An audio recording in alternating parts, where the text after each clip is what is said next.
Hey guys, this is Angel Bailey and welcome back to my YouTube channel. My dog's going crazy today, excuse her.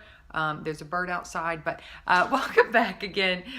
Today we're going to be talking about a topic that a lot of people are interested in. They just don't really know much about, and that is down payment assistance programs.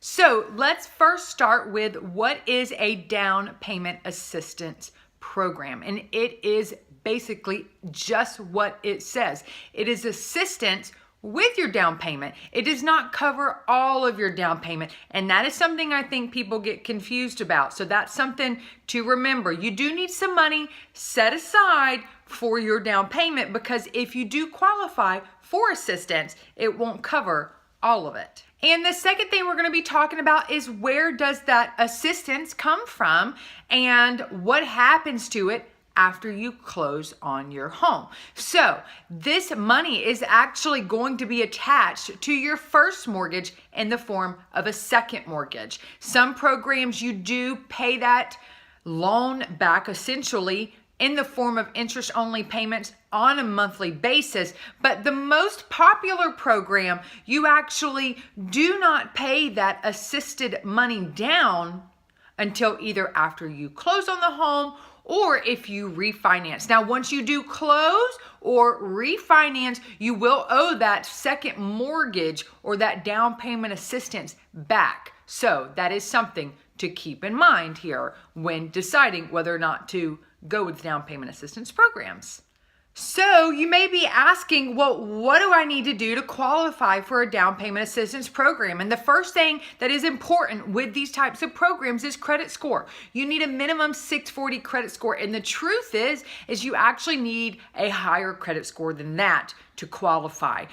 If you have a minimum 640 credit score and with the income you do qualify, then great. But if you are lacking some income, maybe you have a lot of debt, more than likely you will need a slightly higher credit score so that you do qualify, because there are ranges. So the lower the credit score, the more conservative they are with your ratios. The higher the credit score, the less conservative or more flexible they are with that ratio requirement, which is your debt as it relates to your income, which is in the form of a ratio. I can talk about that later. Another thing that is important is how much your income is annually. So your total household income cannot be any more than the average median income of the county in which you are going to be purchasing. That is public information and can be found online, but that is important. So if you make, $70,000 a year total annual income,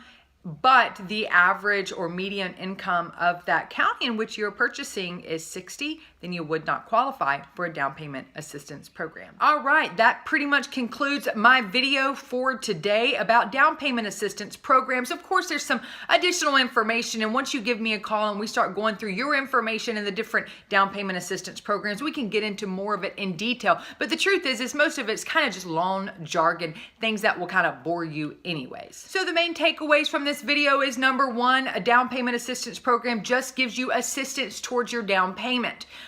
So you need some money set aside. In addition to any additional money due at closing in the form of a down payment, you also have closing costs, which you need to think about, and your home inspection and your appraisal. So you need to be coming to the table with some money because it just gives you assistance. The second thing to keep in mind is this is actually attached to your first mortgage in the form of a second mortgage. You will be responsible for paying that back, whether it's in the form of a monthly basis, with interest-only payments, or once you sell or refinance your home. And the third thing to keep in mind is minimum credit score requirements. Minimum is 640, although I do encourage you to have a higher credit score.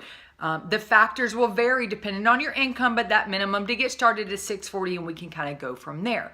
And the last thing is your annual income. You want to make sure it's less than the median annual income or the average of that in the county in which you are purchasing. So I hope this video has helped you guys. If you have any questions, you can go ahead and comment below. Of course, you can give me a call at 770-371-4703, and I will see you next time. Bye, guys.